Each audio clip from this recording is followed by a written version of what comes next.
Item 9, o modo de abençoar os filhos de Israel. Livro de Números, capítulo 6, versículos 22 a 27.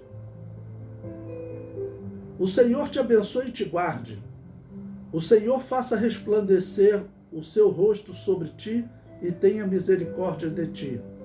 O Senhor sobre ti levante o seu rosto e te dê a paz. A primeira coisa que o homem precisa é a bênção de Yahvé, depois a proteção dele. Fazer resplandecer o rosto do homem significa felicidade, né? Então, esse versículo diz que no rosto do rei havia felicidade, havia vida. Número 10, as ofertas dos príncipes na dedicação do tabernáculo e do altar. Números capítulo 7. A liderança das tribos deveria dar o exemplo nas ofertas. Neste texto é dito que Deus falava com Moisés sobre o propiciatório, que era a tampa da arca, né? Então Moisés está fazendo um trabalho semelhante ao de Jesus, tá bom? Ungindo os ministros. Moisés é que ele unge o primeiro, né, sumo sacerdote, que é Arão, e Deus fala com ele diretamente lá no Santo dos Santos, onde estava a arca e o propiciatório. Deus falava com ele, tá bom? E cada príncipe, ou seja, cada líder de tribo, aqui ainda não está falando de reis, tá ok? E dos filhos dos reis, mas está falando dos líderes das tribos. Eles tinham então uma dedicação que eles deveriam trazer, uma oferta que eles deveriam trazer ao Senhor.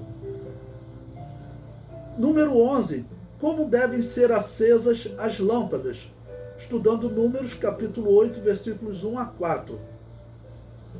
O castiçal tinha material certo e maneira certa de ser aceso, né? Então, o castiçal, Deus deu especificações, Deus só não falou o tamanho. Nós não sabemos qual era o tamanho, as medidas do tabernáculo, a medida do castiçal, né? Sabemos que ele ficava no lugar santo, a segunda parte do tabernáculo, das três partes, o pátio, o lugar santo e o lugar santo dos santos.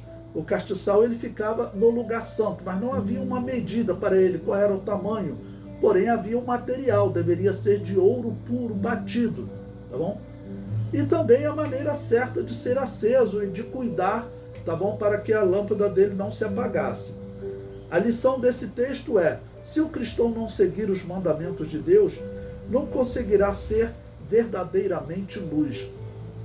E isso era ilustrado até na forma como o sacerdote deveria trabalhar pela luz do castiçal, né? O sacerdote ele tinha uma tesoura que eles chamavam tesoura espavitadeira. Era uma tesoura que ela não cortava, tá bom? Então, por exemplo, tinham lá os pavios, como você pode ver em um lampião, né? Tinham lá os pavios com azeite, e cada pavio daquele que ia queimando, ia abaixando, correndo o risco de apagar, o sacerdote vinha com aquela tesoura, pressionava ele, levantava, tirava a cinza e aquela luz voltava a brilhar, tá bom? Então, se nós seguirmos os mandamentos de Deus e o trabalho que o sacerdote faz nas nossas vidas, a nossa luz estará sempre brilhando. Número 12, a consagração dos levitas. Estudando Números, capítulo 8, versículos 5 a 26. Os sacerdotes eram purificados com água santa para a consagração. A lição desse texto é: a palavra de Deus é a água santa que nos purifica para nos consagrarmos, como diz João, capítulo 15, versículo 3. Vamos ler esse texto. Vós já estáis limpos pela palavra que vos tenho falado. A água, como símbolo de purificação, também ela estava no tabernáculo.